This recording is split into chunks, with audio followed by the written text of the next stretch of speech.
Do you need a landscaping job tackled? Keen Landscaping is a family-owned and operated full-service landscaping company based in Dallas, Texas. Anything from property restoration and tree pruning or removal to landscape design, construction, and installation, Keen covers it all. They're also the official landscape company of the Dallas Stars. Learn more at keenlandscaping.com.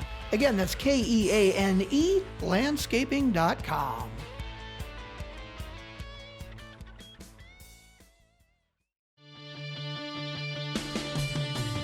Welcome to Parker's MMA Show. If you want to learn about all things going down in the fight world, you've come to the right place. Each episode, your host Parker Keene will take a deeper dive into the always entertaining world of sanctioned fist fighting. Now here's your host, Parker Keene. Well, we're here. Let's get into it. UFC 251 going down this weekend at Yas Island in Abu Dhabi. The showcase breakout first experience at infamous Fight Island. We've waited so long for Fight Island. It's finally here. Billy, how you feeling?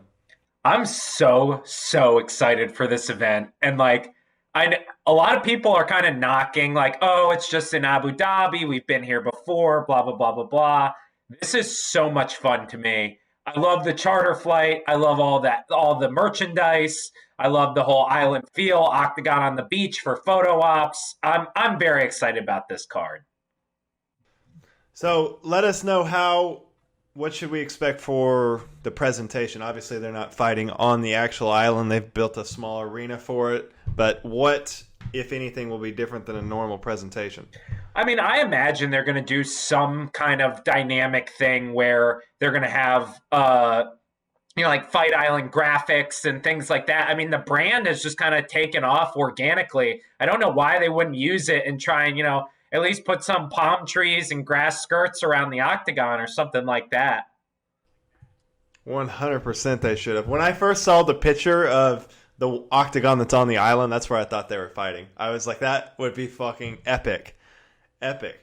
But I guess they're Abu Dhabi time. They're probably getting started, 3 in the morning or something crazy? Yeah, because it's tailored to the U.S. time zone. So they're going to be, up at 3 in the morning Abu Dhabi time. All the fighters say that they've just acclimated. They're going to keep on the U.S. time zone, basically, because that's how they'll be fighting. So you'd be fighting in the middle of the night, and Abu Dhabi is, it's as hot as it gets, man. I mean, it is 110 type of heat, absolutely insane heat.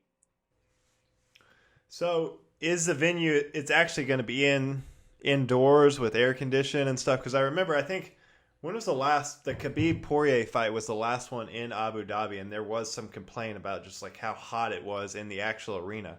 Yeah, I remember there being complaints about the ventilation in that arena. I don't know anything about if this is different, if they fixed the ventilation. I'm not an expert at all on that one, Parker. So I have no idea, but we can only hope that it's kind of the ideal scenario for these guys to throw down.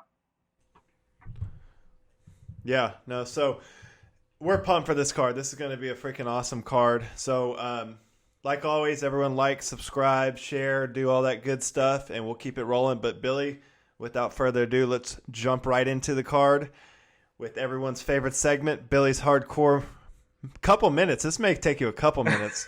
So let's go. Get into it, Billy. All right. So Parker told me, look, I don't really care about the prelims. If you want to talk about the prelims, you got to go over it. So here we are.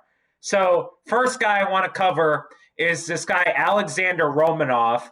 Parker, I don't know if you've seen a picture of this guy, but I have to look it up now. He's a big boy.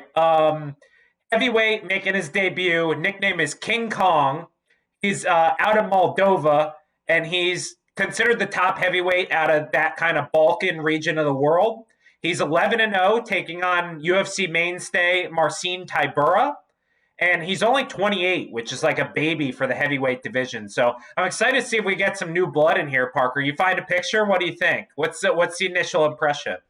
This is a very large human. Holy shit. Yeah, home of Moldova. Is that home of Ion Kuntalaba? Ion Kuntalaba, I think, is Romanian, I thought. You could be right. Billy, don't question me on Ion Kuntalaba knowledge. Keep it rolling. I'll look it up. Next one I got, Mr. Finland, Makwan Amirkhani from Esprigi. I'm a genius. You had it? You had it? Moldova. God, I'm great. Geographical scholar Parker Keene, everyone. Yeah. Makwan Amirkhani coming back. Little bit of a layoff from him. We saw him last fight in November. Finnish jiu-jitsu ace out of SBG Ireland. He's fighting Danny Henry, who's beat Min Hakeem Dawodu and Daniel Tamor. So two pretty good wins there. And both guys are 31. So it's a battle where it's Makwan coming out of Ireland and Danny Henry coming out of Scotland. Kind of the best featherweight prospect, at least in that area of the world. So very interesting fight. My hardcore recommendation for casual fans watching this card is my next fight. Elizeu Zaleski dos Santos, or Easy dos Santos, against Muslim Salikov. Crushed it on that one. It is Capoeira versus the King of Kung Fu. So if you like spinning shit, you will love this fight.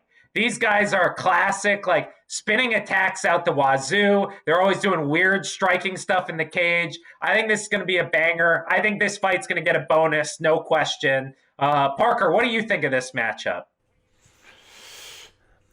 It's a little too hardcore for me, Billy. I'll take your word. In the wise words of Nick Diaz, we're going to see some spinning shit. And then my last one that I liked on the prelims, Volkan Ozdemir against my guy, Jiri Prochaska.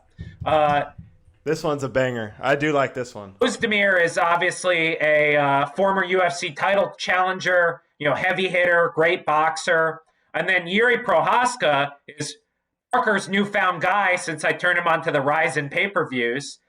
Former Ryzen light heavyweight champ out of Japan. He has wins over guys like Satoshi Ishii, Vadim Nemkov, who's supposed to fight for the Bellator light heavyweight title, CB Dalloway, and King Mo.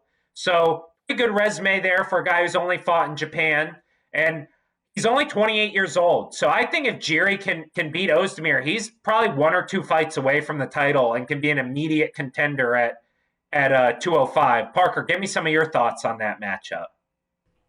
Yeah, you're kind of right in the mix. Ozdemir's been a guy that's pretty much, for the last 3 or 4 years hung around, 3 to 7-ish in the rankings.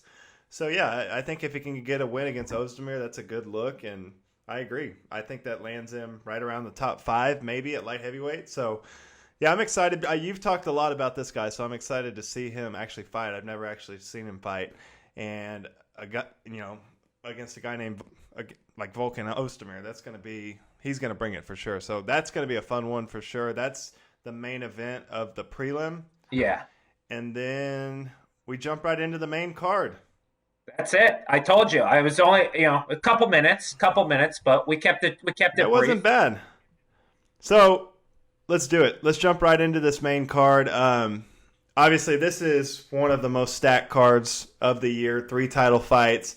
This is pretty much going to be the International Fight Week card, I would assume, where they usually stack up a huge card in July. Kicking off the card is number 1 all-time dime piece in MMA, Paige Van Zant, taking on Amanda Ribas. Yeah, right? Ribas. There you go. Crush it? Crushed it. All right, crushed it. All right, Billy, lead us in on this fight. So, I think everyone knows the story of Paige Van Zant, right? I think if you follow MMA, you have an opinion on her at this point. And she's taking on Amanda Ribas, who's, 9-1, 3-0 in the UFC, but all her fights are at strawweight, and this is her flyweight debut. So it's kind of an interesting one. The question around this, and I think the main storyline around this fight is this the last time we see Paige Van Zant in the UFC? She does seem to kind of be at odds, and I think it's mostly over money, and I think it's kind of the situation. She feels like she's worth a lot more than she's getting, which for the UFC, I mean, she really just hasn't fought recently. She's struggled with all kinds of injuries. And, 4 or 5 years ago at this time, she was kind of a hot up and coming prospect that had the look, had everything. And it just really hasn't panned out, in my opinion. So I think with the loss here, we maybe see Paige Van Zant go to Bellator.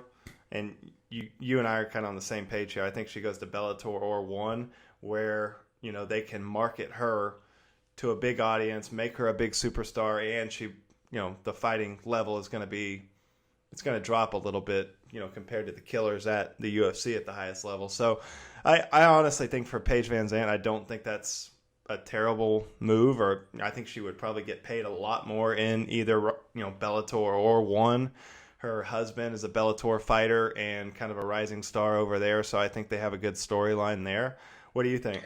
I think we have to give Paige Van Zant credit for, there are a lot of good-looking female MMA fighters. It's a fact. But at the end of the day, few people have monetized that and put it into an actual career outside of the octagon the way Paige Van Zant has.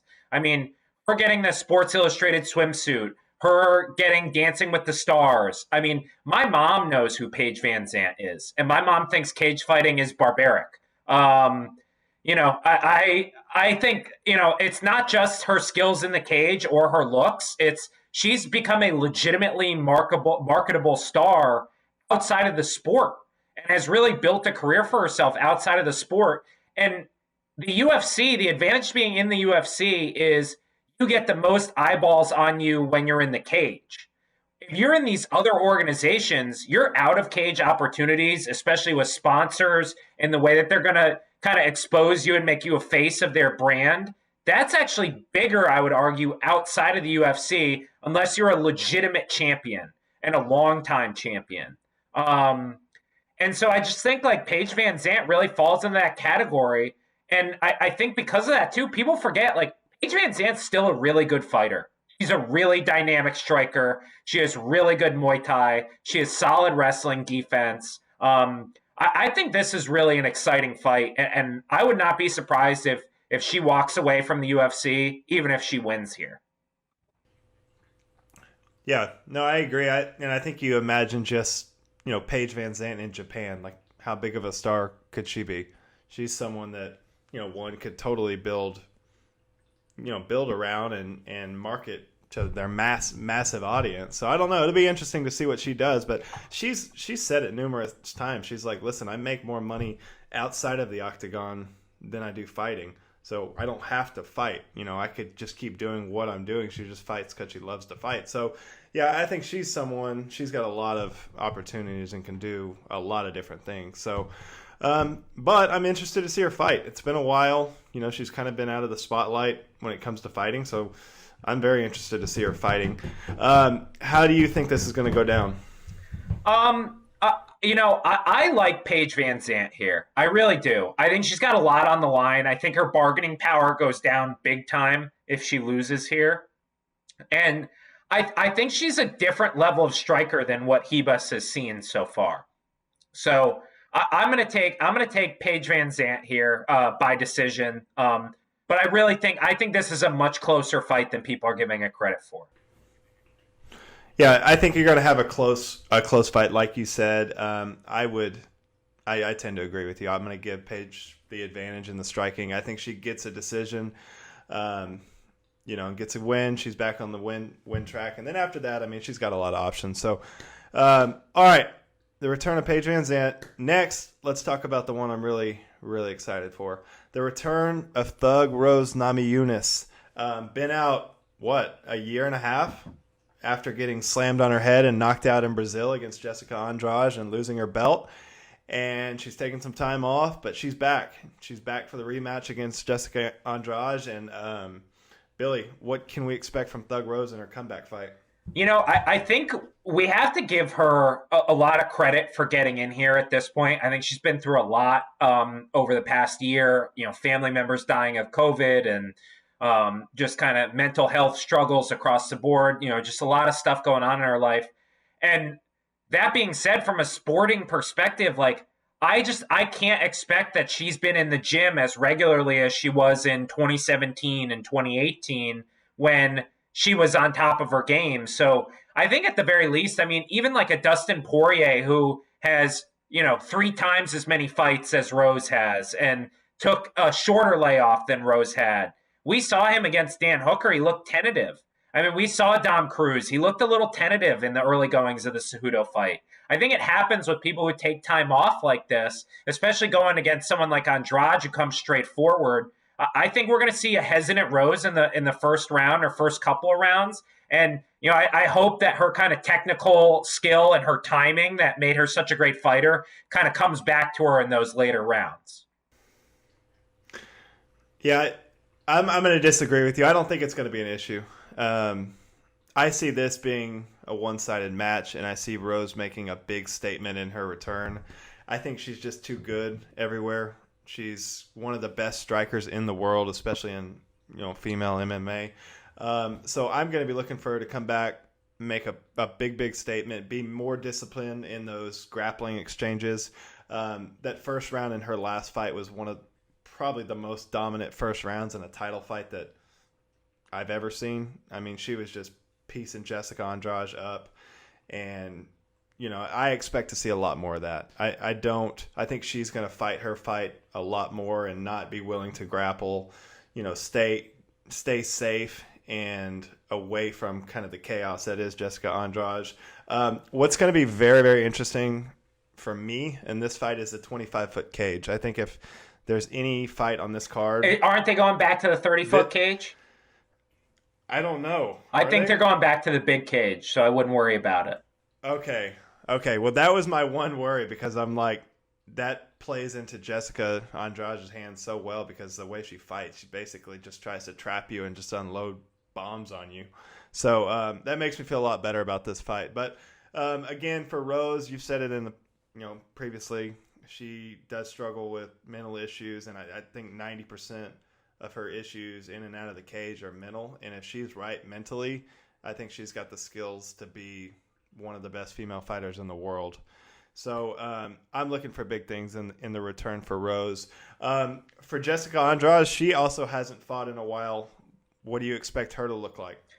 I think the difference there for me is Rose's success is really based around technique and timing, in my opinion. That's kind of where she wins. Jessica Andrade fights everyone the exact same way. She walks you straight forward. She walks you down. She buries her head. She bites her mouth guard, and she swings for the fences. And I don't think that changes, and I don't really think it matters how much time she takes off. I think the question for me around Andrade is she got knocked out faster than we've ever seen her finished against Weili Zhang.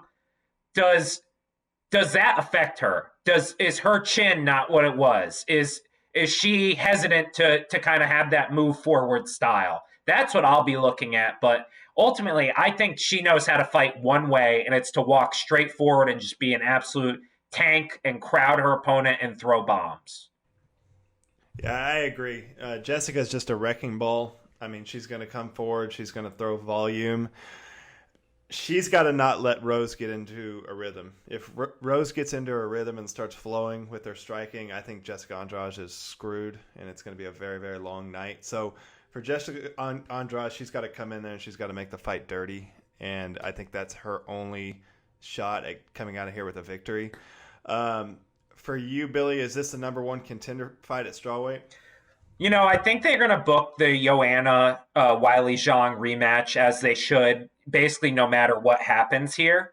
But I will say, I think the winner of this fight, especially if it's Rose, is going to get another shot at the title. And it could be their next fight if they want it.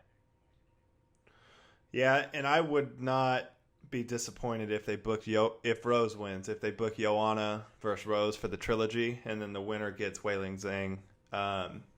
That's a long time for Zhang to sit out, but I think Joanna would get motivated for that fight, and you put those two in there, a hungry Joanna and a disciplined, mentally right Rose.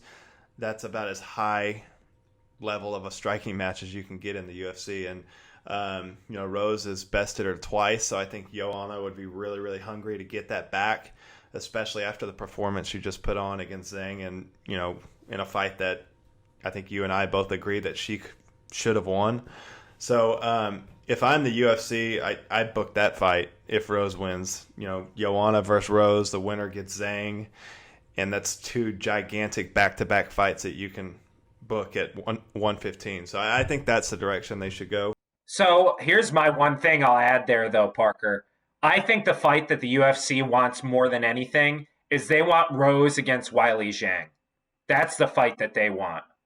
I think that's a absolute win-win for the UFC and for the 115 division. So if Rose wins, I could honestly see them skipping the Joanna rematch to book Zhang against Rose Namajunas. Like, I think they really want that fight. I think you can't go wrong with any of those fights amongst those 3. You can't go wrong. The UFC is going to win on all of those. I just think for Joanna, I think she felt like she was so close in that championship fight that I don't know if you could talk her into fighting anyone else but those 2 girls right now. So, and Rose, I mean, I think the clock's kind of ticking on Rose. So you maybe I've heard her say multiple times she doesn't want to fight into her 30s, and she's 28 or 29. So I think she's got 1 or 2 more in her, maybe. So, yeah, I mean, they need to move with the strawweight division and get it rolling. But in your opinion, who needs a win here more? I think it's Jessica Andrade. I think if Jessica Andrade does not win this fight, I mean, she kind of goes back to the pile in the UFC strawweight division. Her value to the UFC, in my opinion, is really around, is she a contender or not at 115? And if she's not, I think, she kind of goes into that, Tisha Torres, Claudia Gadelha group of people that, quite frankly, isn't getting the big fights and isn't getting the big paydays in the UFC. I think people will always pay to watch Rose. I think Rose is such a compelling character, such an interesting person in this sport that people will always be interested in watching her. I don't think people feel the same way about Jessica Andrade. Yeah, I think for Rose, I think if she takes a loss here, she could be done, and we could never see Rose fight again, which would be a shame, because in my opinion, she is one of the best female fighters of all time. She hasn't had that dominant run with the belt, where I think she could have. If she didn't get dropped on her head against Andrade, she could still be champion right now, and 115 could look a lot different. So I think it's Rose, honestly. I mean, for the UFC and her, Rose still has the potential to be a huge star, and I think a lot of people are gravitated to her just because of her story and how unique she is in and out of the cage. And I think it's Rose. I think she needs a win here, for everyone. So, all right, Billy, it's time to make our picks. Who do you got? I'm going to take Andrade by decision. I just can't shake the idea that Rose is not the same fighter that she was when she fought Joanna. And I'd be happy to be wrong, because I'm certainly not the Thug Rose fan that you are, Parker, but I do like Rose Namajunas quite a bit. I think she's a much more marketable star. I think she gets more people interested in the UFC. So I would like to see her win, but ultimately I'm going to take Andrade by decision, especially in a 3-round fight. I think you're crazy, Billy. We're going to get a Rose knockout. Rose, in every interview I've heard leading up to the fight, she seems to be locked in mentally, which is the most important thing in my book for her. I think we see a 2nd-round knockout by Thug Rose, and I think it's going to be a dominant landslide win, and I think she's going to be right back in the title picture just like we talked about. So everyone, be on the lookout for Thug Rose. Let's freaking go. I'm excited to get her back in the ring. All right, Billy. Next, we've got our first of 3 title fights. Petr Yan taking on Jose Aldo. Jose Aldo. Yan is a guy. Jose Aldo. Whatever. I crushed it with Petr, and I came up short with Jose. But anyways, so Jose Aldo gets a crack at the 135 title coming off a loss, and Petr Yan is basically a guy that's kind of flown under the radar a little bit. What are your thoughts on this fight? Obviously, both guys are very, very high-level fighters. And after King Henry's vacated the belt, this is what we're left with, and this is for the vacant belt. So what are your thoughts on this? And with the win, could this be Jan's coming out party at the 135 weight class? Yeah, I mean, Petr Yan is a guy who he's floated around the hardcore, the MMA Twitter sphere, if you will, for a little while since he was back in Russia. I was super excited to see him debut in the UFC, and he's really run through everyone that he's faced. I mean, really like gruesome beatings. I mean, what he did to Uriah Faber was absolutely brutal. And so I think he could easily get into that Tony Ferguson, Justin Gaethje territory of stardom, where he kind of becomes like the action fighter champion of like just an extremely violent, exciting fighter. He's now on a big card. He's up against a big name in Jose Aldo. This is the biggest fight of Petr Yan's life, no question for me. And he's a guy who seems kind of like on that tipping point of becoming very well known in kind of people who follow MMA space. Yeah, he's got that weird kind of Russian aura about him. Whereas, his English is not great, but he's definitely funny whenever he talks. And then he's just like a stoic killer, like a midget Fedor. The dude's looked very, very impressive since he's got in the UFC. So, yeah, I mean, with to go from Uriah Faber to knock off another legend in Jose Aldo and get that belt. It's going to do huge things for Jan's career, and it's going to set him up for a really big fight. So, yeah, I agree with you. I think this is the biggest fight of his career, probably the toughest fight of his career, even with an aging Jose Aldo. So let's jump into the fight. Where are you at on Jose Aldo as a 135-pound fighter? I thought he looked great against Marlon, to be honest. I think Marlon Moraes is a very, very talented fighter. I think he's a very hard guy to beat. And I really think the only guys who beat him are elite guys in that division. And I thought Jose Aldo, the second round I go back and forth on, but in that third round, Jose Aldo put it on Marlon Moraes for large portions of that round. And I just think Jose Aldo is maybe the most underrated fighter of our time. I think the McGregor fight kind of, put him on his biggest stage, but he had his worst performance. And realistically, the Jose Aldo that you and I know is an extremely dangerous guy. And it really showed at 135, despite how he looked on the scale. What do you think? Yeah, I mean, you look at the dude's record from 2006 to 2012. He went on an 18-fight win streak leading up to that Conor McGregor fight. And I think a lot of the people, especially the people that came into the sport right around the Conor McGregor era or the Conor McGregor peak of his career, you don't appreciate and realize how good Jose Aldo was in his prime. And he's not that old. He's only 33 years old, but he's obviously had a lot of fights. So I think he's still got a lot to give. I think he makes a couple game plan changes, and he can hang with any of these guys, even at 33 years old, and with all the wars and damage that he's taken over the year. He's still a very, very dangerous fighter, and I'm going to be very interested to see him in a 5-round fight at 135 because we don't know what his gas tank is like. Jose Aldo is known for wearing people out over the first 3 rounds with vicious leg kicks, just brutalizing him, and then pretty much picking him apart and cruising for the last couple of rounds. And that was kind of his style when he reigned 145. So it'll be interesting to see him in his first 5-round fight at this lower weight class. So let's talk more about Jose Aldo. If he can't get this done on Saturday, is there any chance that he walks away from the sport? I honestly think he could. I think there's actually a really good chance if he loses, he retires. He's a guy, I think a lot of American fans fail to realize just how famous he is in Brazil and how much of a celebrity he is in Brazil. He has, fast food, franchises all over Brazil. He does commercials. He does advertisements. I mean, he's set. He's good outside the octagon for life. And I think he's really in this to try and see if he can win a second belt. And if he can't, I think he walks away, honestly. Yeah. I mean, he's I don't know. I could see him hanging around for a couple more fights, maybe taking a couple fun older guy fights like, Frankie Edgar. Who else is there? I don't know. There's some people in that kind of range at really either weight class. He could kind of bounce back and forth and fight pretty much anyone in the top 10 at either weight class, and it would be a fun fight. And the reality is he's still making a lot of money. I think he made like $400,000 in his last fight.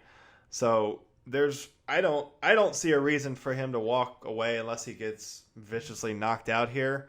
I really think this is going to be a competitive fight. I think a lot of people are kind of overlooking Jose Aldo, and I think that's a big mistake, especially for this guy, Petr Yan, that yes, he's very good, but he's got nowhere near the MMA experience as Jose Aldo. Jose Aldo's been in there with the very best of the best in the sport for the last decade. So I just think don't sleep on Jose Aldo in this fight here. But what does this do for the legacy of Jose Aldo if he's able to get a second belt at a second weight class? I will say I completely agree with you on your assessment of don't sleep on Jose Aldo in this fight. I think he's very motivated. I think he's in some of the best shape of his, kind of this latter half of his career, I would say. But for him to get a second belt, I mean, I think you and I are in pretty much agreement on our kind of MMA Mount Rushmore of GSP, Silva, John Jones, and Fedor. And I think the next kind of tier of that is really Jose Aldo and Mighty Mouse for me. If Jose Aldo is able to get a second belt at this stage in his career, it would be hard for me to not vault him above Anderson Silva and say that he is on that Mount Rushmore. He is one of the best fighters of all time. He's a guy who has literally done it all. And to get that second belt, so few guys have done it, and nobody's done it with his amount of title defenses at 145 the way he did it. So that's what's on the line for me. What do you think? No, I totally agree. I mean, I think in Jose Aldo's prime, he was one of the best fighters, if not the best fighter on the planet. In that run I talked about from 2006 to 2012 when he put that huge win streak together and was just dominating the featherweight division. I think the modern day Jose Aldo is at probably 80 to 90% of what he was in those days. But the reality is, I think that still on any given night can get it done against anyone in the top 5 in 135 right now. So, I think if Jose Aldo is able to get this belt, he's going to have a little bit of a resurgence, and I wouldn't be surprised to see him defend it, 2 to 3 times and then retire. And then if he's able to do that, man, how could you deny the guy as a top 5 fighter of all time? I mean, he was the original version of like Mighty Mouse. I think a lot of the McGregor people who came in with McGregor who then became hardcore fans, everybody loves to talk about Mighty Mouse and say how skilled he was, how many times he defended the title and nobody watched him. Jose Aldo was the original version of that. He was so skilled. He was so good everywhere. He never drew big TV ratings. He never really learned English, at least not good enough to do in interviews. But that guy, skill for skill, pound for pound, in his prime, was the most talented guy we have ever seen in mixed martial arts. Yeah, no, I totally agree. So let's talk about the path to victory for these guys. You get us started with Yan here. I think for Yan, the place where he can clearly beat Aldo, in my opinion, and we saw it in the Faber fight a little bit, is in the clinch. I think if he can get pressure into the clinch, use elbows, use kind of like his rabbit punching or his like short range boxing, which he's so good at. We saw that in the Jimmy Rivera fight too. And then if he could get a clinch trip in one of the rounds and get Jose Aldo on the ground, I mean, Jose Aldo has some of the best takedown defense we've ever seen. But if he can get one of those... And scrambles. Jose Aldo is amazing in getting up and finding a way to get off the ground after he gets taken down. Yeah, but if he can find a sambo, a sambo trip in there in the clinch and, land a few elbows on the ground or something like that, I think that could make a big difference in some of these rounds. So as a fight, I think is really close. I think, the more Petr Yan can work in the clinch, the better he could be. Yeah, I agree. I think he has to kind of constantly pressure Aldo and make Aldo get into kind of a dogfight. And Petr Yan's great with counters. He's also great at slipping punches and getting body locks and then taking you down. And that wins rounds, especially in a fight like this. What I will say about him for having not a tremendous amount of MMA experience, he seems just very calm. And I don't think anything that can happen in there is going to faze him emotionally. And I heard today as well, Petr Yan in Russia had over 250 boxing matches. Yeah.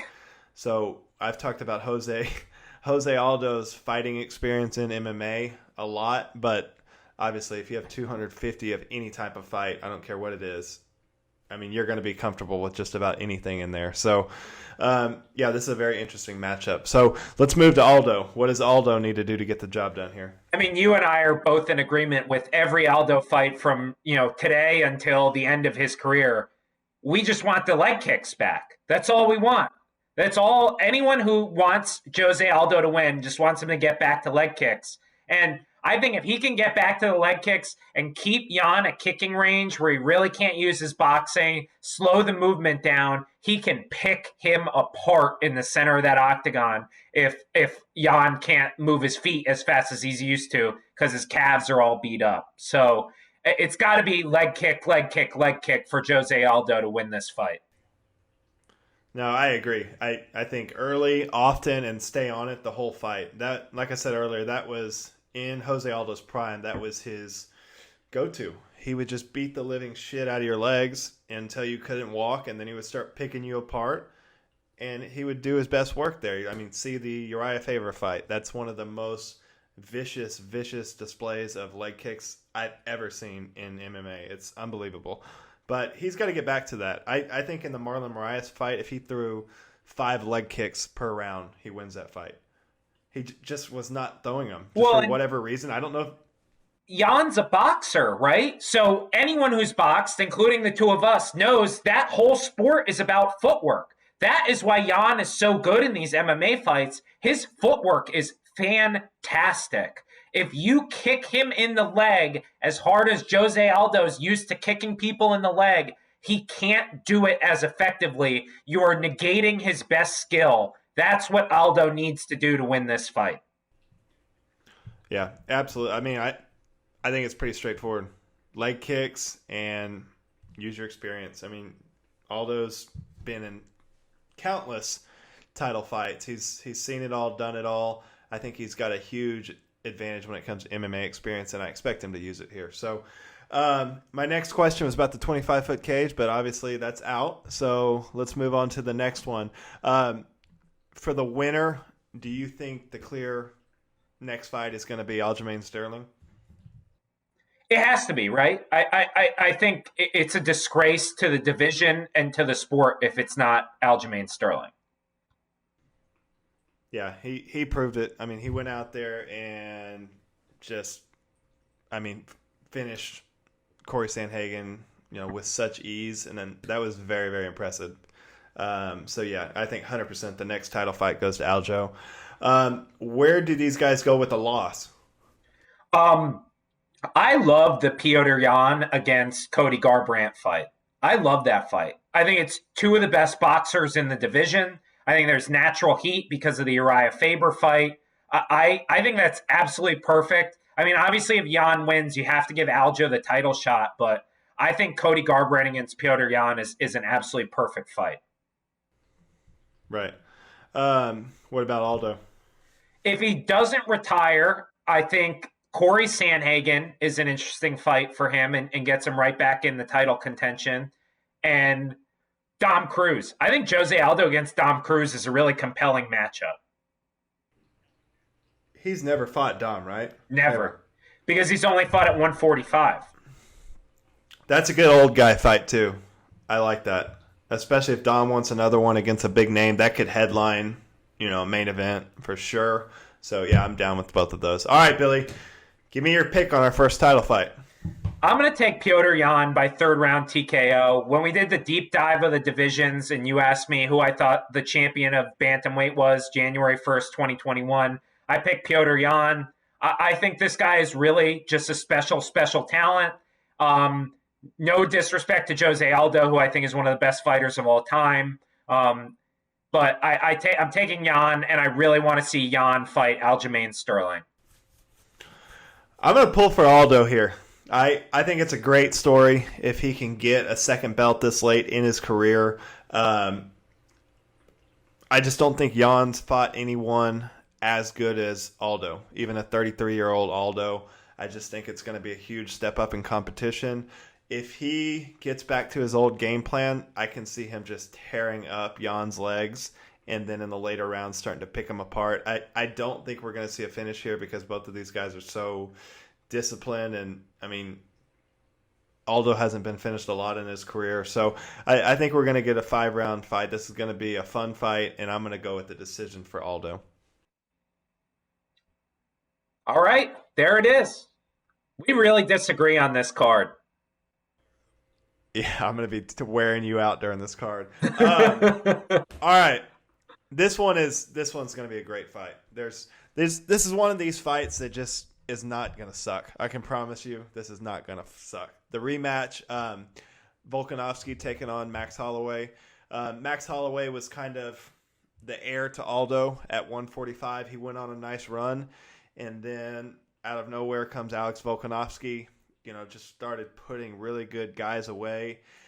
And he, Aldo, Chad Mendes, and he got matched up against Holloway. And that was the first time I had seen Holloway in a fight just lost. Like, he was just lost.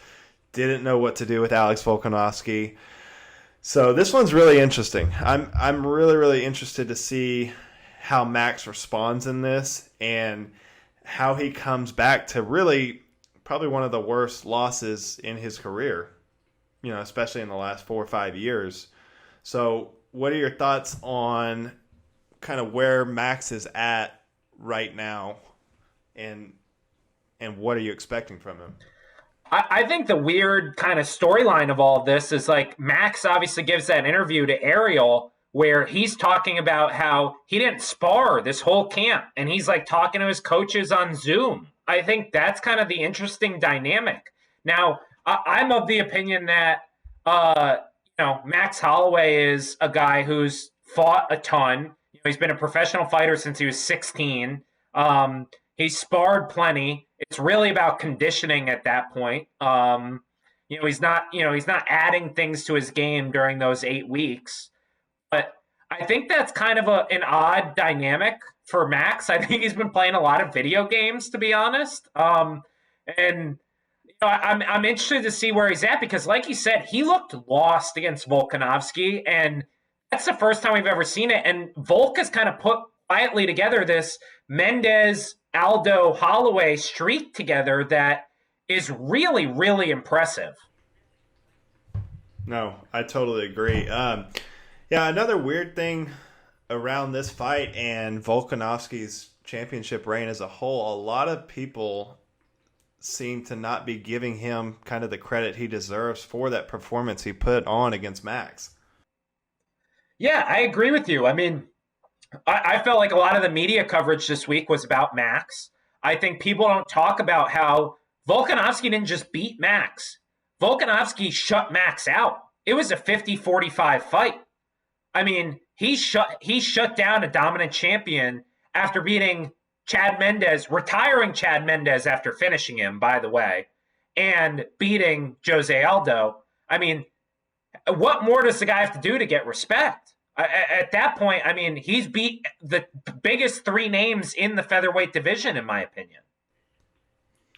No, I agree. He's just another one of these guys that doesn't talk a lot of shit. He's from overseas, so he doesn't get a lot of pop with the American fan base. And honestly, he's just super, super talented and put on an amazing performance in the first fight with an incredible game plan. He's a member of the city kickboxing team, so he's got Eugene Berriman in his corner, and we've seen what those guys have been able to do the last couple of years. And he's just another guy that, I think people kind of sleep on him, but he's very, very he's incredible. No one's dominated and handled Max like that ever. Not even Dustin Poirier when Max was fighting up at, up 10 pounds. So, I'm really looking forward to this. Well, the best the best Volkanovski story is when he was on stage with Colby Covington. That's when we got to see his personality finally. And Colby Covington said something like, sounds like something a nerd or a virgin would say. And Alex Volkanovski goes, like, in typical nice guy fashion, hey, there's nothing wrong with being a nerd or a virgin. Like, that's just the guy he is. That's why nobody cares about him. He's not like your typical cage fighter. He's just a nice, good guy. Yeah. Yeah, he's a damn good fighter though. But anyway, for Max, what do you think he needs to do differently from the first fight to get his belt back here against Volkanovski? Max has got to be first in the exchanges. And what I mean by that is, like, when he gets that center of the octagon with Volkanovski, he's got to lead with punches. He's got to lead with strikes. He can't sit there and try and counterpunch Volkanovski, because that's how he lost the first fight.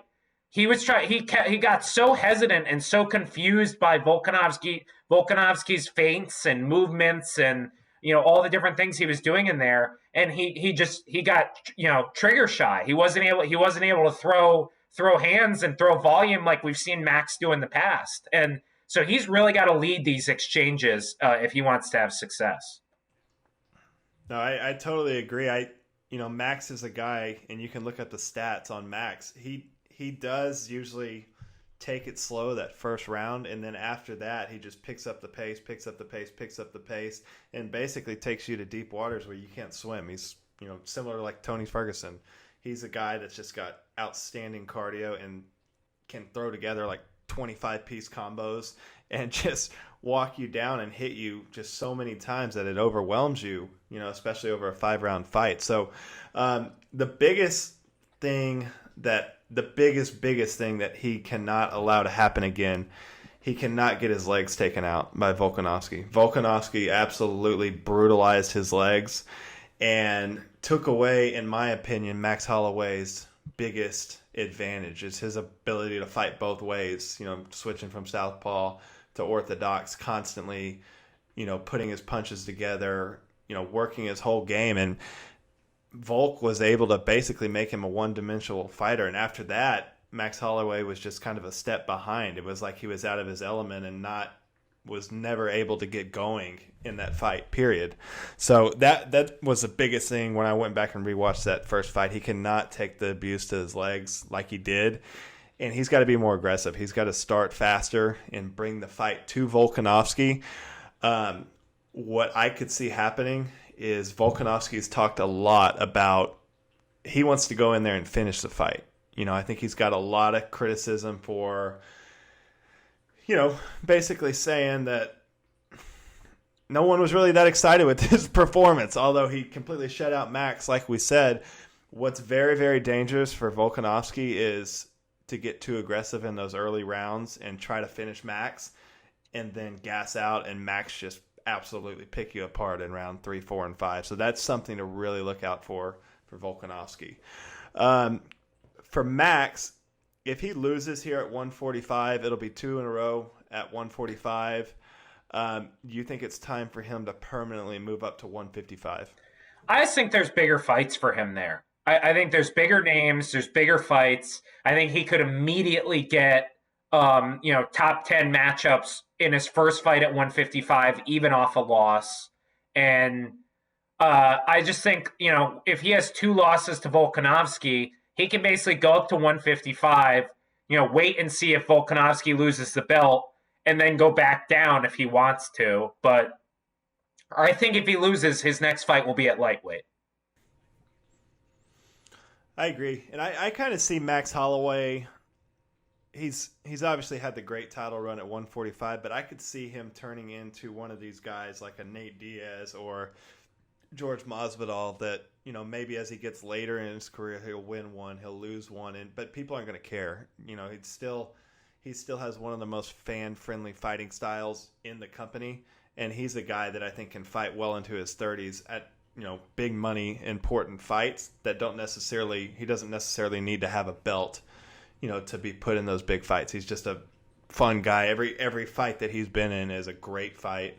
You know, go back and watch the Dustin Poirier fight, the Brian Ortega fight, the Jose Aldo fights. I think he's just one of those guys that you know what you're going to get every time from Max Holloway. And the only time that I've seen him really just not show up was that last fight against Volkanovski. So I'll be very, very interested to see what he looks like in his return. If Volkanovski is able to come out and make a statement and get another win against Max, which I don't think Max has ever lost back-to-back fights. No, he's never. No. So that would be a first for Max. But if Volkanovski is able to do that, I think that makes a huge statement for the 145 division. What do you see him doing next after that? If it was up to me, I would book Volkanovski against Korean Zombie as soon as he wins. The second he wins, I would send that contract over. I think Korean Zombie's proved that he's the second best featherweight on the planet, if not the best. I think he's done enough to get to the title. I think it's super marketable, especially in that part of the world, whether you want to do it in Asia or do it in Australia. I think you would basically have, the Australia versus Korea contingent, and I think it would be awesome. But I think they're going to book Brian Ortega against Korean Zombie, and I'm perfectly fine with Volkanovski fighting the winner of that fight. Okay, you're going to hate this, but I don't think it's a stretch to see your boy, King Henry, come up to 145 and go after a third belt. I think he feels like he matches up good against either one of the champions right now. And if he can talk the UFC into it, I think he's got a shot against either of those two guys. So call me crazy, but I think he fights King Henry next. Lord help us. Lord help us. I'm just saying. I know me and Dana White think a lot more similarly than you and Dana White think. So we'll see. I don't know. But either way, in my opinion, I think this is going to be your fight of the night. I think these two are going to go in there and absolutely get after it. I think Max is going to be extremely hungry, especially after losing his belt. And I think Volkanovski is just one of these guys that he's a solid fighter. And I think if he can get past Max, he could hold on to that belt for a long time. So everyone look out for that. That's your second title fight of the night, right? Okay. And then let's jump. Oh, we got to do our picks. We got to pick. Billy, what's your pick? Whoa. We are very, very opposite on this card. I'm thinking Volkanovski by decision. Alexander Volkanovski, dismantled, in my opinion, Max Holloway. I don't see how that changes. I don't see what Max could do differently or do better, in this situation, in this amount of time. There's nothing that convinces me that somehow Max can win the rematch. I just think Volkanovski is got his number, and I think he's going to win this fight. So I have Volkanovski by decision. I think this is going to be a bloodbath, and I think we're going to end up getting a trilogy out of these guys. I'm going Max by decision. I think we're going to see the Max of old. I think he's going to start faster, and he's going to be able to keep that pace up. And if he can avoid those leg kicks and get his combination and the striking going, I think Volk obviously has a power advantage, but no one throws volume like Max Holloway.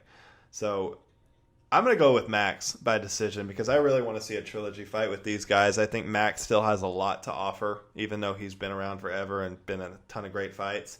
I think he's got a lot to offer, especially as a champion. So I'm going to go with Max. So I think we are polar opposites on this card. We both took Paige Van Zant, who's like a plus 500 underdog.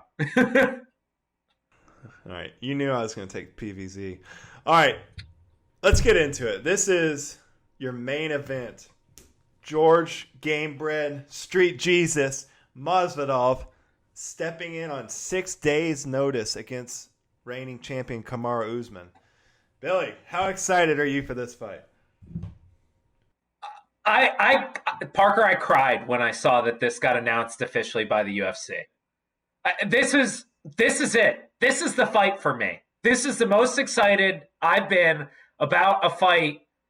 I guess maybe the BMF title was pretty fun. That was a fun night. But certainly this year, this is the most excited I've been. And considering everything that's happened in the world, I cannot wait until both of these guys are in the cage. It's Masvidal. I'm telling you, he's a superstar. If Masvidal gets a win here, I think he becomes the biggest star in the sport. Period. Even with Conor, if Conor's out there in limbo, I think if George can get a belt, it's going to be chaos. But anyway, let's get into this. So, Billy, walk us through the timeline of how we got to this point. So, what's today? Wednesday? So on Sunday, Gilbert Burns, it was revealed, tested positive for COVID-19, was pulled from his welterweight title fight. The UFC immediately rings up Jorge Gamebred Masvidal, who had been sitting out due to contract negotiations. The UFC gives our man Street Jesus the money he's been asking for. He signs the fight.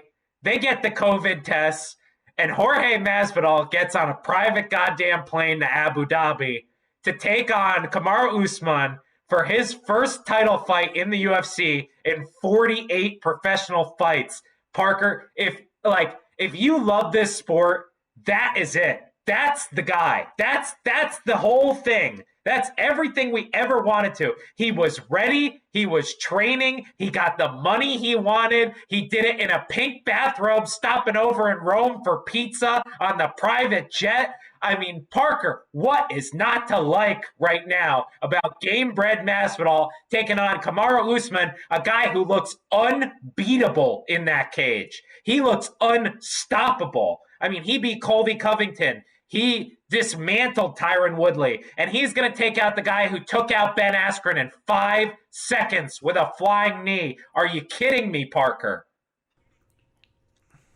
Billy, we're going to get a knockout. George Masvidal is knocking out Usman, and this is going to, at the end of the day, this is going to be one of the best stories in MMA ever. And I think Jorge Masvidal is going to become the biggest star in the ESPN era. I think he's 1A and 1B with Israel Adesanya right now. But if he's able to do this, pull this off on 6 days' notice, go in there and viciously knock out this just monster champion that everyone is super high on, George Masvidal is getting straight paid for the rest of his career. Here's the thing. So, he already is the biggest star of the ESPN era. He is the biggest star.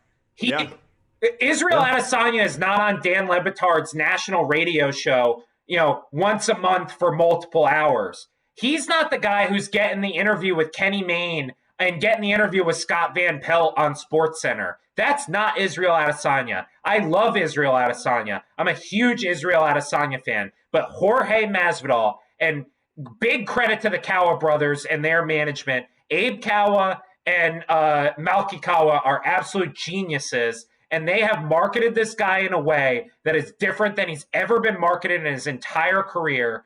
A guy who came from Kimbo Slice's backyard, fighting on VHS tapes, fought in Japan, fought in the beach in Costa Rica and Bodog, fought in the Playboy Mansion for Strikeforce, and now he's headed to Fight Island for his first title shot. This is the best story in MMA ever. It is unbelievable that this is happening, and if he wins on Saturday night, that is the storybook exclamation point ending that we're all hoping for. I couldn't have said it better. I totally agree. Okay, so with the addition of George Masvidal to UFC 251, which is already, in our opinion, probably one of the most stacked cards of the year, what do you think this does for the pay-per-view buys and just the overall buzz around this fight card this weekend? I would estimate it's an additional 200 to 400K pay-per-view buys. I'm interested to see what the media around it is like on Saturday. That's usually when I get a good gauge of how a card is going to do, like what's the buzz on that day, because most people obviously buy the pay-per-view, right then and there. The only time I can think of something like this happening where it's like a replacement fight has a lot more buzz than the original fight, I had kind of two examples. UFC 199, when Bisping replaced Chris Weidman for the Luke Rockhold fight, I think Bisping was a lot bigger name and a lot better personality than Weidman. And then UFC 196, when Nate Diaz replaced RDA for the Conor McGregor fight. Obviously, Nate Diaz is, a cult figure, and that sparked a whole rivalry. But you're talking about something that happened, what, 5 years ago, 4 years ago? So it has not happened in a while. But I think that's this how much of a star Jorge Masvidal is that he's brings that much to the table. Yeah, and it's just natural. It just like kind of like we talked about Sugar Sean a couple weeks ago. It's just like it's natural. Like he can't say anything wrong. This dude is just raw. He's just a cage fighter. He's just a cage fighter, and that's why I think everyone loves him. In the run that he's been on in the last 2 years, from the 3-piece in Minnesota with Leon Edwards to knocking out Darren Till to the vicious knockout of Ben Askren, which is the fastest knockout in UFC history, and then following it up by finishing Nate with the TKO, which is, no one's really ever finished Nate like that and beat Nate that bad. So this dude he's on a roll, and he's one of these guys in my mind that just I don't see a way to beat him right now. He's just got that buzz about him where he feels like he's invincible. And this sport is so built on runs and momentum, and I think he's on that wave right now. So, yeah, I'm super pumped about this fight. Like I probably 10 times as excited as I was for the Gilbert Burns fight. So, all right, let's talk about this being on short notice. So obviously, both of these guys are taking this on short notice. You got to commend Kamaru Usman for having the balls to, in my opinion, take a more dangerous fight, with Jorge Masvidal, who's just been on a vicious murder streak, in this division since he moved up to welterweight and kind of had his revolution.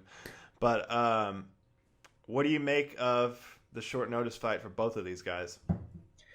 For me, I think I agree with you. I give big hats off to Kamaru Usman, but if I'm Kamaru Usman, and with the style that I use to win these fights, like I just don't think anyone can beat me, because his cardio is so unbelievable for that division, and he can just wrestle and grind these guys, and he grinds people to dust. I mean, he took Tyron Woodley, who was an All-American D1 wrestler, and grinded him to dust over 5 rounds. I mean, Tyron Woodley in that 4th and 5th round had no gas left. So I think that's what Usman's thinking is like, I'm focused on Kamaru Usman. I'm focused on my game, and I can kind of impose my will on whoever steps in there with me. But I think this short notice fight affects him more because I think Masvidal was training for him the whole time. I think Masvidal was in camp basically the whole time. Dustin Poirier said it on Teddy Atlas's podcast that Masvidal was his main sparring partner. We just saw what Poirier did to Dan Hooker. I think Masvidal was in camp. I mean, Bo Nickel, who's the best 170-pound wrestler in the world right now, maybe other than Jordan Burroughs, but he's at least number 2. He was in camp with Masvidal, working wrestling. Like, I think it was pretty clear he was training for Kamaru Usman this whole time. Usman was training for Gilbert Burns. It's a wildly different fighter. Burns is a ground specialist. He's a guy who Kamaru knows very well because they trained together. He knows his tendencies, and he's training for Gilbert Burns, and comes out and it's Jorge Masvidal. That's a wildly different proposition than fighting Gilbert Burns. What do you think?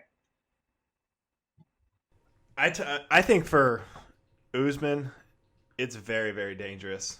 You're basically rolling the dice on a guy in Jorge Masvidal who basically has nothing to lose. Jorge Masvidal, if he goes in there and loses a 5-round decision, I don't think he loses a lot of steam. I think he could roll right into that Nate Diaz fight.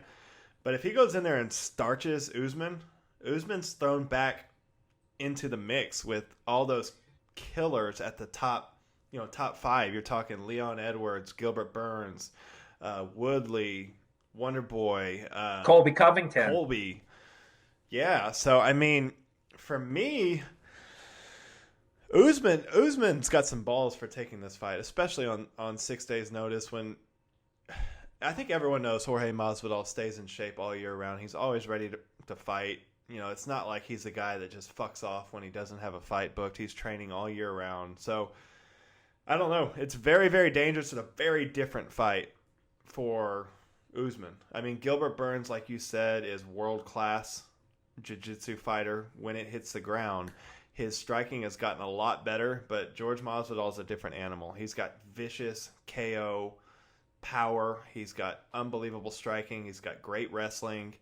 He's good everywhere. He's nasty in the clinch. I mean, this is a very, very tough fight for Usman. So, for Masvidal, do you have any concerns at all for his weight cut? We've talked about a little bit of the elements. Obviously, he took a charter private plane to Abu Dhabi on Monday and got there Tuesday. He said he had about 20 pounds to lose. And then I don't know how good the facilities are in Abu Dhabi, what they've got set up. Obviously, the weather's an issue. It's 110 degrees outside. So it's not like he's running on the beach. Do you have any concerns for Masvidal making weight? Jorge Masvidal has had 48 professional fights. How many has he missed weight? None. Okay, there's your answer. I'm not worried at all. Not the least bit worried. Yeah.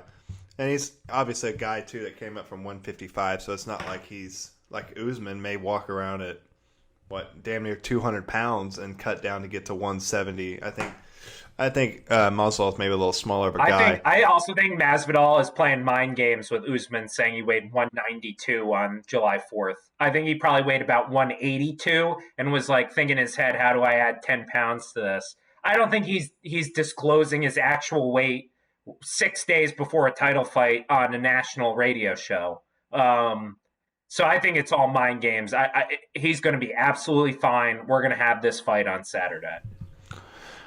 All right, let's talk about the strengths for each guy. You start first with Jorge.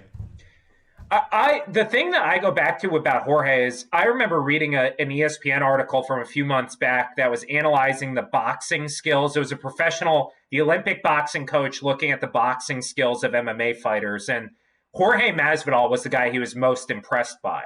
He had the best boxing fundamentals.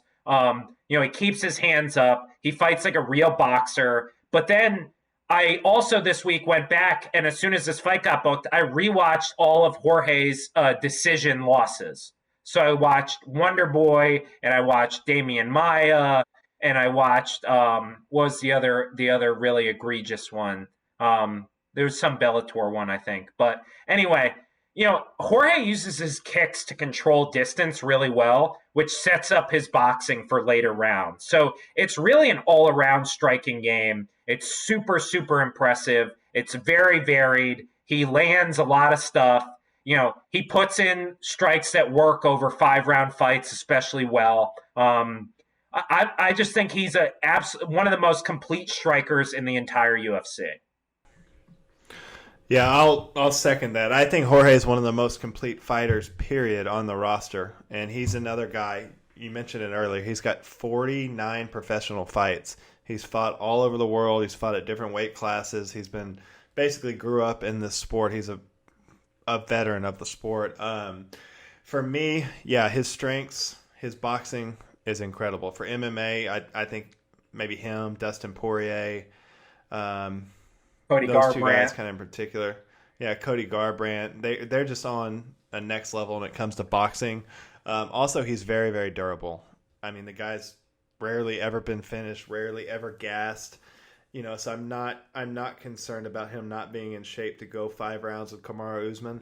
And then he's just game. The dude's game. He's got the name Game Bred. I mean, the dude's an animal.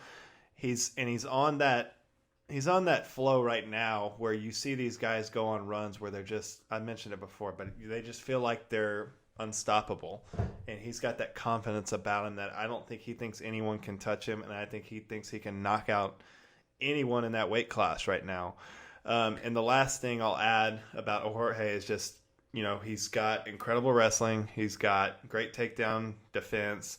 And he's just a smart fighter. He knows how to win fights, and he knows when to push, when not to push, how to pace the fight. He sets traps for you. Like, go back and watch the Darren Till fight.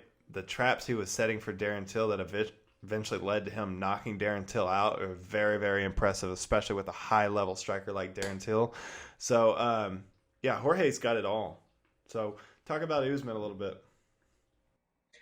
I just think he has the best gas tank in the division, and he's an elite wrestler. I don't know that he's the absolute best wrestler in that division or best pure wrestler. Maybe he's the best wrestler for MMA. But when you have the gas tank that he has, and in rounds 3, 4, and 5, you can shoot for takedowns the same way that you were in round 1, it makes you such a difficult matchup for anyone because grappling is so taxing on your cardio. And so it sets up his striking because by the time his opponents get to rounds 3, 4, and 5, they're so tired, they can't beat him in the striking game, even if they're way better strikers. I think we saw it in the Covington fight. We saw it in the later rounds of the Maia fight. We saw it in the RDA fight. I mean, this guy, and obviously the Tyron fight is the best example of this, but I just think this guy is such a cardio freak in terms of the way that he's able to drag guys into the deep water and then just grind them into dust with his wrestling. I just think he's a very easy guy to overlook because it's not an exciting style necessarily, but it is such a devastating and winning style in the UFC. Yeah, no, I totally agree. And I agree with you. The Colby fight really showcased not only his gas tank, because Colby was known to be the guy with just a high motor and couldn't be broken, would outlast anyone. And I almost called him Marty. Kamaru outlasted him and eventually broke Colby. So that was very, very impressive. I agree. I think the best word to describe him is just a grinder. He's just going to make the fight dirty. He's going to fight at his range. He's going to fight you up close. And I think the most important thing about that when it comes to fighting someone like Jorge Masvidal is he stays safe. He doesn't put himself at a range where he can get hurt or give George, a lot of opportunities to hit him with strikes. He likes to keep it at his range, keep it close, keep it safe, and just grind out wins. And although, it's not as exciting of a style as Jorge Masvidal, it's a winning style. I mean, see GSP's whole career. It's very, very similar, the way they fight and the way they, kind of approach it mentally. So, that's kind of the strengths for each guy. This was interesting. So Mike Brown, lead quarterman for many, many great fighters, Dustin Poirier, Joanna, Gamebred, came up with the corona. Maybe he was fist fighting Presti at 4th of July as well. But anyway, how does that affect Gamebred, taking a fight on short notice against a champion and really the biggest fight of his life? How does that affect him not having his go-to cornerman in his corner? I definitely think it's a loss. I think he'd be foolish not to talk about it as something that's, going to harm him in terms of his chances to win. But at the end of the day, like I said, it's a guy with 48 professional fights. He's seen it all. He's done it all. He's been in big fights. He's been in big moments. He's fought guys like this. I'm sure him and Mike Brown have gone over a lot of tape, or Mike has gone over a lot of tape and put it into Jorge's training camp. I really think, it's not a deal breaker for me. It's not like, if one of the city kickboxing guys were to lose Eugene Berryman before a big fight, that is a lot different than Jorge Masvidal losing Mike Brown, even though I think Mike Brown is one of the best coaches in the sport. I agree. And I think if it was, anyone else, but not Jorge Masvidal, I think he's got his longtime boxing coach in there. He's going to have maybe his wrestling coach in there, and then one of his managers, one of the Kawa brothers, is going to be in there. So I'm not worried about it. Yeah, that'll be pretty cool. But I'm not worried about it. Like we said, I mean, the dude's got 49 professional fights. He's been fighting in the streets, for the past 20 years. I think he knows how to fight. He'll be all right. But all right, so in the end, Jorge Masvidal was one of those guys, really the Conor McGregor, John Jones, King Henry, kind of the big stars in the MMA that were protesting, basically their pay structure and what they're getting paid and what they're getting paid compared to what they feel like they earn. In the end, how do you think Jorge played this whole situation, and is he the big winner? Did he get one up on the UFC in the end?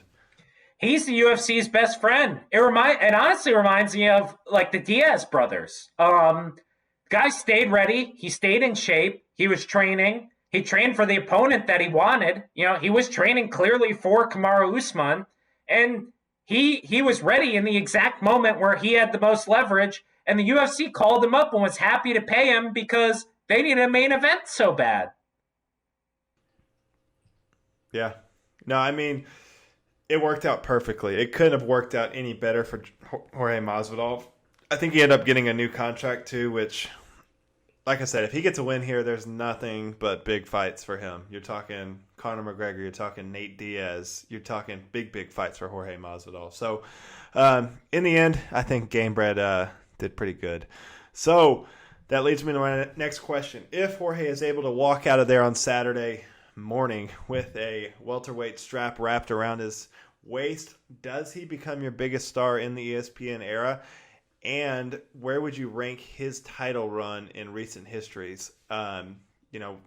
People like Conor McGregor obviously had a really, really rapid rise to the title. Israel Adesanya. Where do you rank it up there with those guys?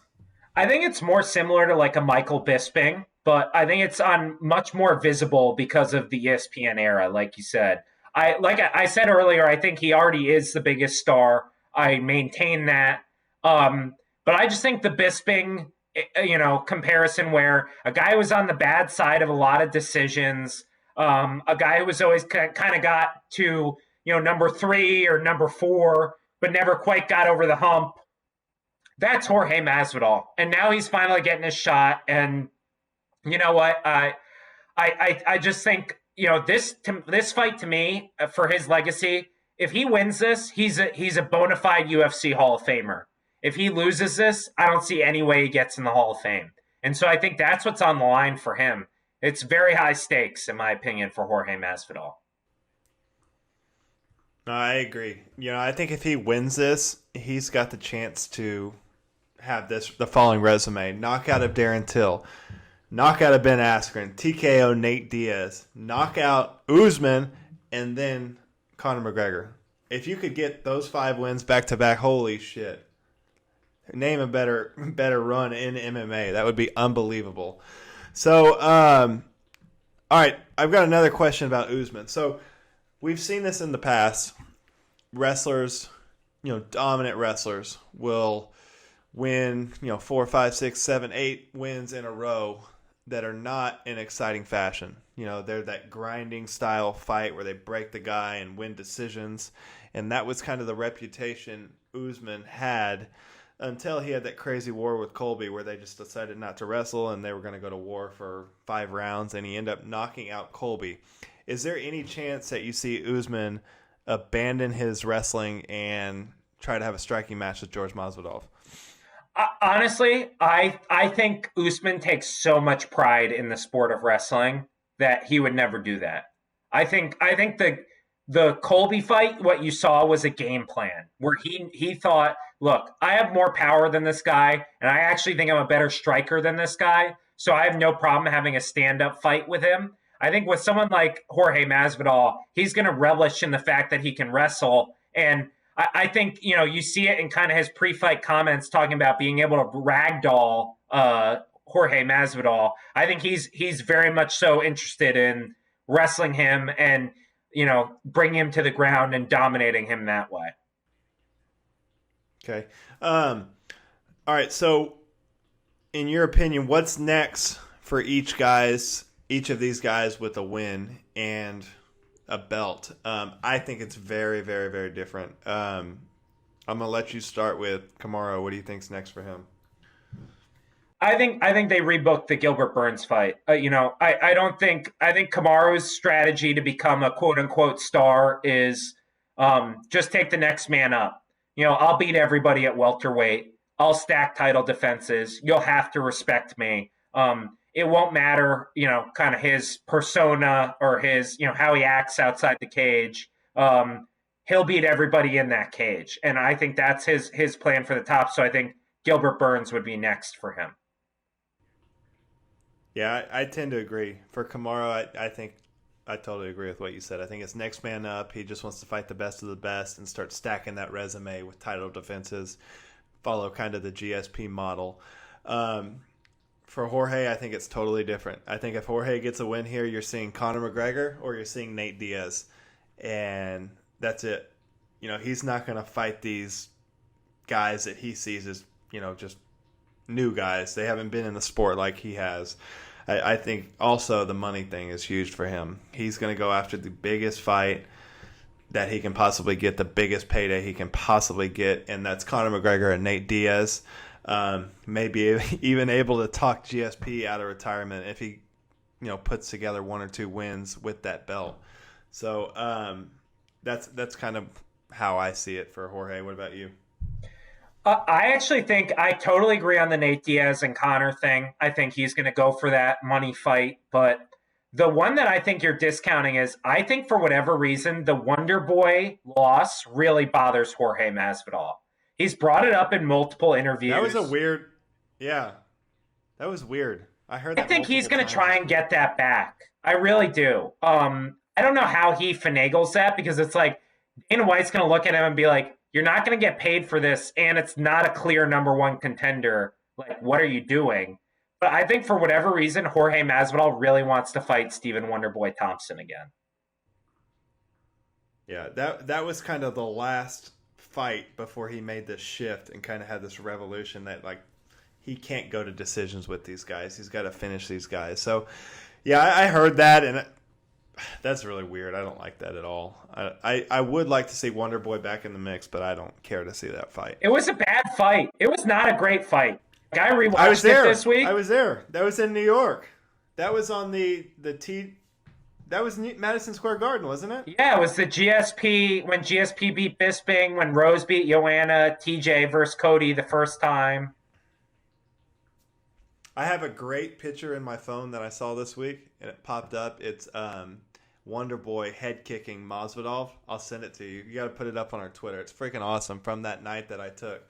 But that was an epic night, and that's not the same George Masvidal. That's kind of how I feel about Justin Gaethje. These guys hit a run and they hit a certain mind state, and it's like these guys they're different. They're not that same fighter. They're gonna kill people, and that's how I feel about Masvidal right now.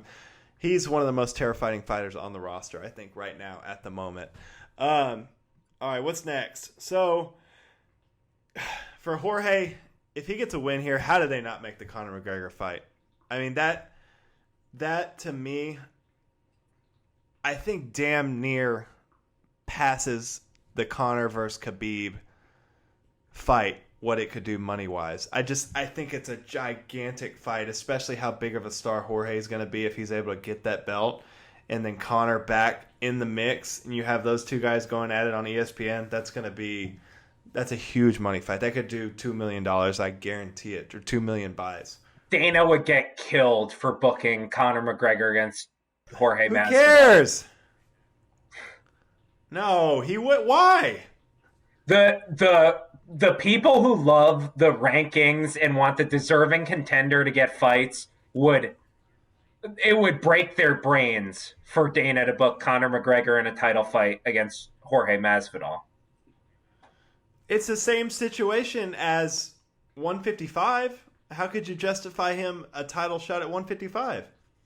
I don't disagree with you. I don't disagree with you at all. I'm just saying that would happen. There would be a lot of backlash. They're going to have to do one of them. They might do both of them. That's how crazy this sport is. They might book him versus Masvidal, then him versus the winner of Khabib and Justin. Connor's like the new Sakuraba, where they used to just book Sakuraba against anyone that they wanted to build. Like anyone that they wanted to be a star, they just book Sakuraba against them. Connor's the new version of that. What's a bigger fight if they book it in 2020? Conor versus Jorge or Conor versus Khabib? Conor versus Jorge, no question. Like, no doubt in my mind. I think so. 100%. I think that's a business just no-brainer. No-brainer. And then you let Gilbert Burns, Colby Covingtons of the world, Leon Edwards duke it out and see who rises from that herd. But, man, if Jorge gets that belt, they're making that fight 100%. And that's such a more winnable fight, I think, for Conor than Conor versus Khabib. I agree. I think that's such a fan-friendly fights. 2 strikers, 2 former 155ers, 2 superstars, 2 belt holders. You could put the bad motherfucker belt will be on the line for that. You can bet it all. The bad motherfucker and the welterweight title will be on the line for that. So, Billy, it's time to make your pick. What do you got? I'll be honest. My head right now is screaming 50-45 decision, Kamaru Usman. It's a boring fight. He wrestles him. That, and the other thing. But you know what I'm going to pick, Parker? I'm going to pick with my heart. And I'm picking Jorge Gamebred Masvidal by round 5 TKO. And that man walks out of Abu Dhabi after wearing Kamaru Usman out and finishing him in the final round. He walks out of Abu Dhabi a UFC champion. That's my pick. I think he's going to starch him early. I think Gamebred's going to come out hot, and I'm looking for a 3rd round KO.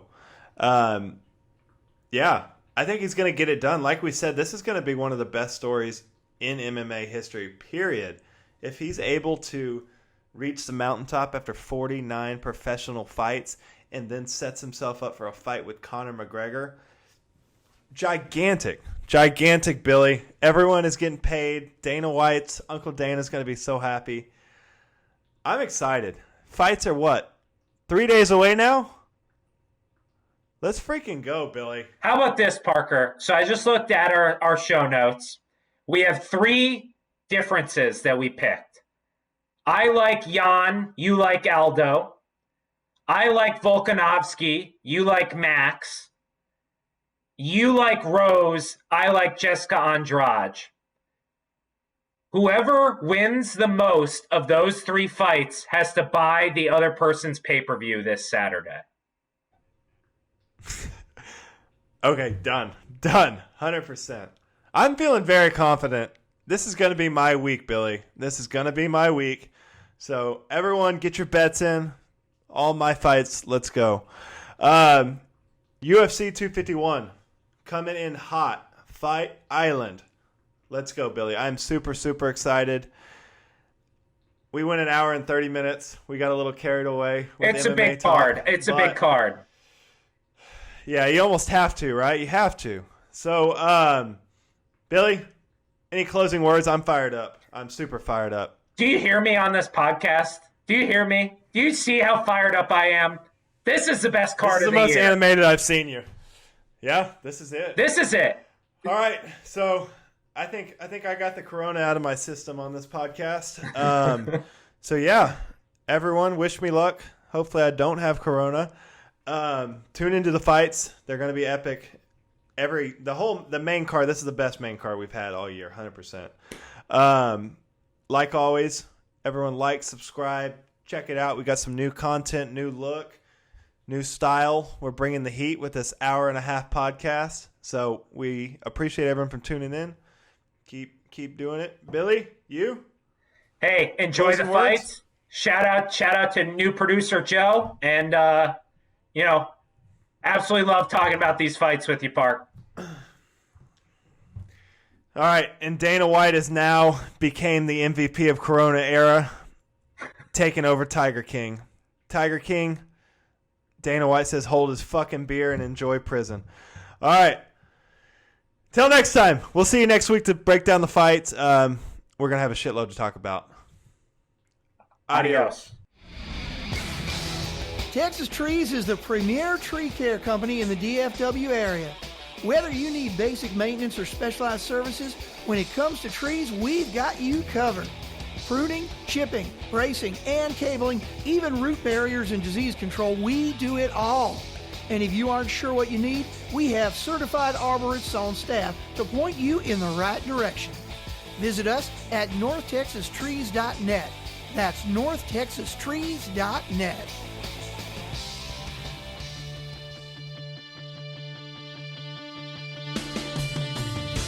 Thanks for listening to Parker's MMA Show.